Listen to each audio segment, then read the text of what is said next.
We'll just get started with our lesson first. Okay. Now, for today, we will be identifying thesis statements and topic sentences. I know we've talked about this before, thesis statement and topic sentences, but we didn't really go into like finding the sentences and statements. Yeah.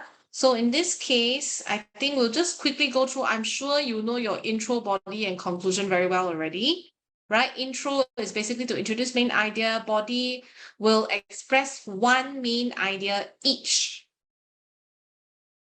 And each of them have a topic sentence that basically it supports the thesis statement in your introduction, and it will give supporting details, yeah? And conclusion basically rounds up. Okay, so that's the structure of writing. So what do we mean by thesis statement again? Thesis statement is generally found in the opening paragraph, which is your introduction.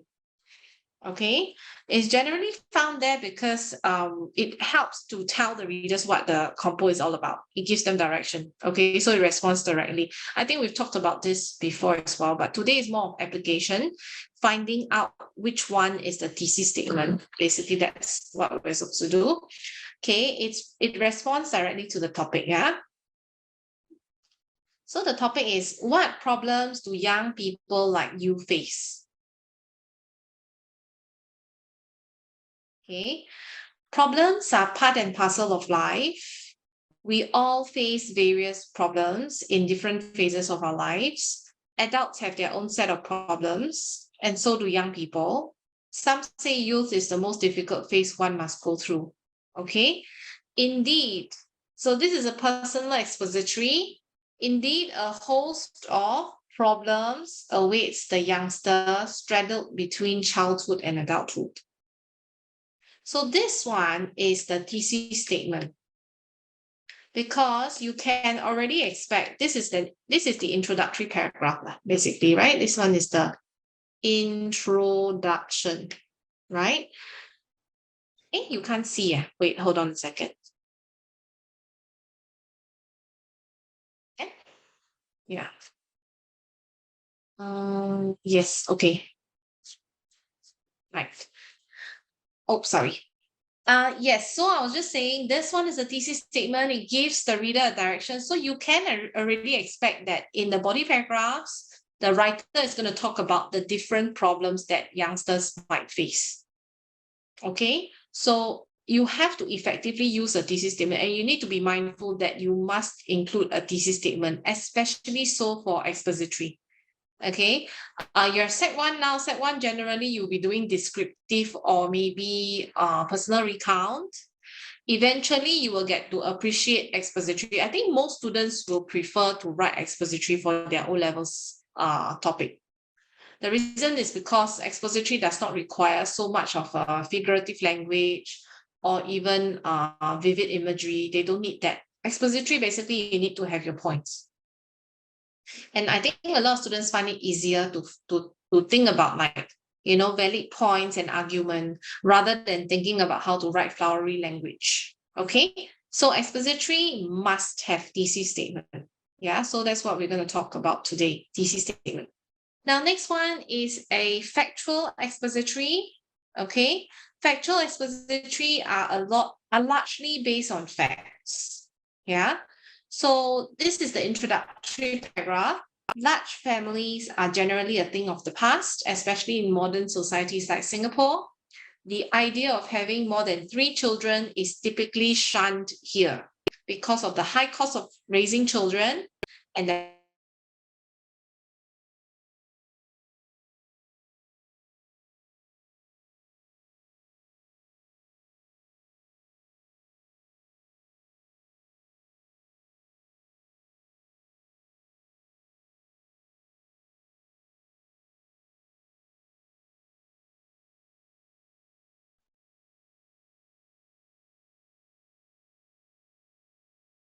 Am I the only one seeing this?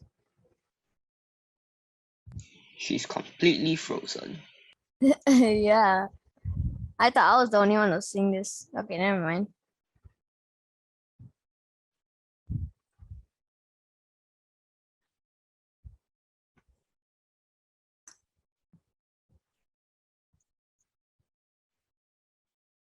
Oh my god.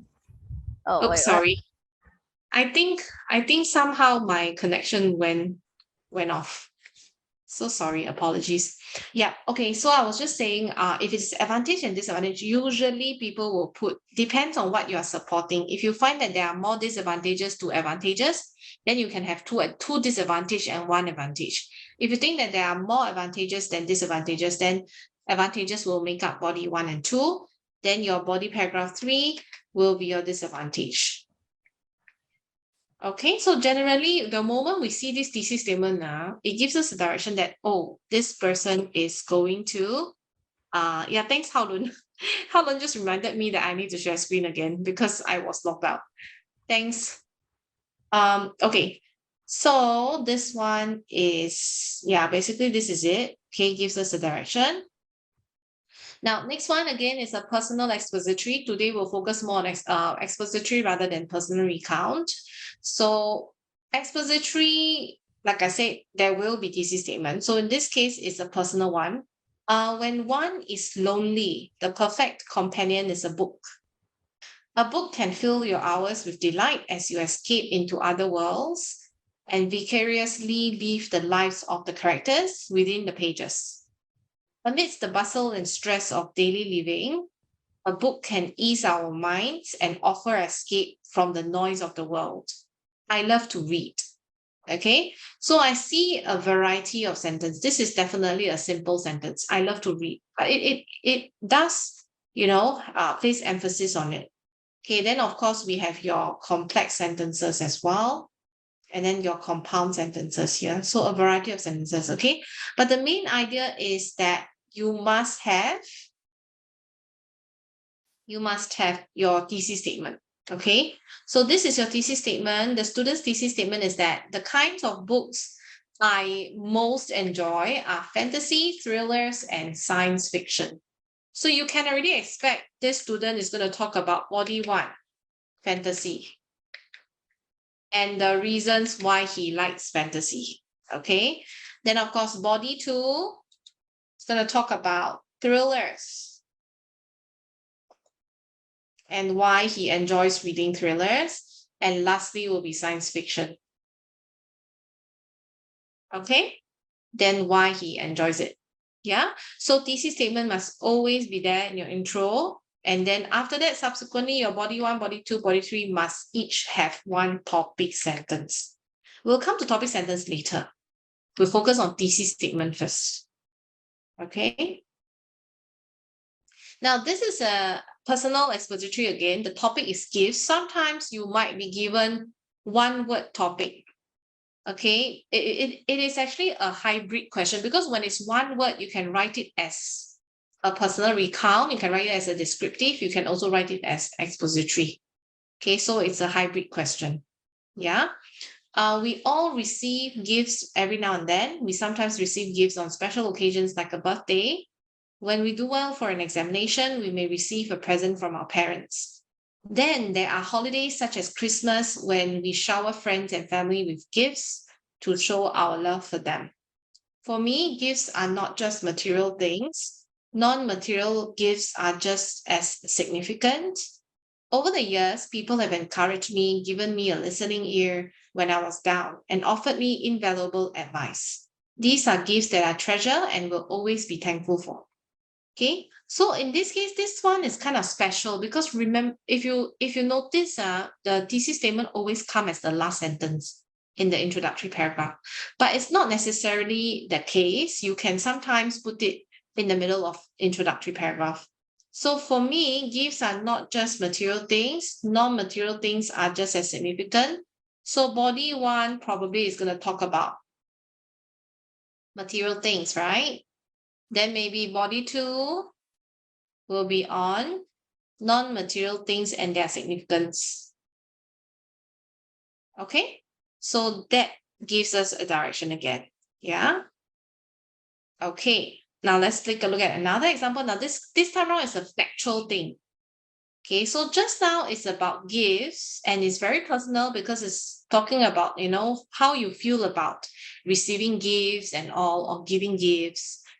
If it is factual, okay, we all receive gifts every now and then. We sometimes receive gifts on special occasions like our birthday, when we do, isn't this the same actually? Yeah, this one is the same. I think there's a typo error.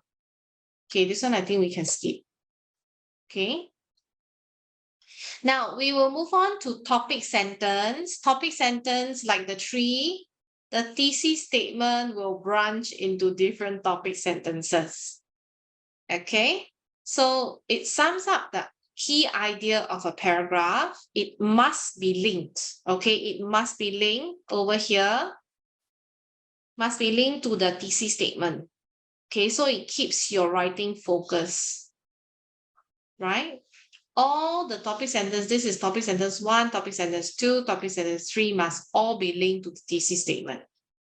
Okay, so you remember the analogy of a tree. Yeah. Let's have a look at which one was the thesis statement again? Do you remember? The part on what problems do young people like you face? Which one is the thesis statement? Anyone can recall?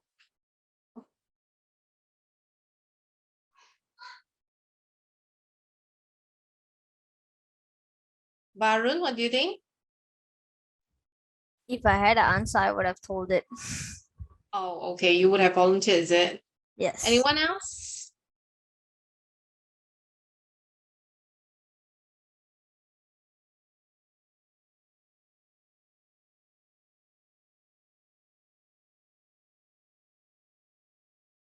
No? Okay. It was actually covered just now. Okay. I suppose because a lot of you are a little bit, I would say, not in the zone today, I feel.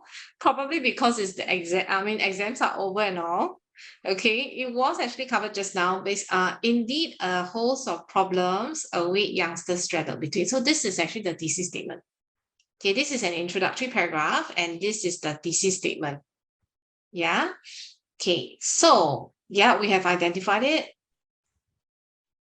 So now when we move on to paragraph 2, can we then identify which one is the topic sentence?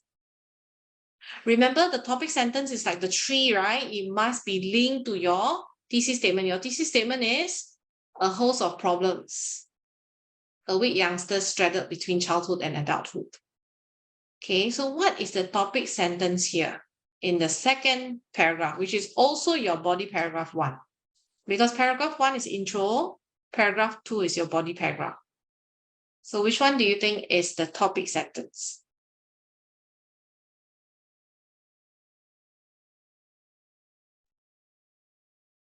Halun? The first sentence. Very good. Thank you so much. Okay, so one problem young people like myself face is the generation gap, the gulf between us and our parents. So definitely this entire paragraph is going to be about generation gap as a problem. Okay. How is it linked to the thesis statement? Because remember, thesis statement was talking about problems, and one of the problems is generation gap. Then, of course, subsequently, they are going to talk about there are many reasons for this. Firstly, in the modern family, we often see both parents working, right? The elaboration part comes in, leaving little time for interaction with their children. When they return home from work, they are so tired, they have little time to listen to their children or to solve their problems, worsening the generation gap.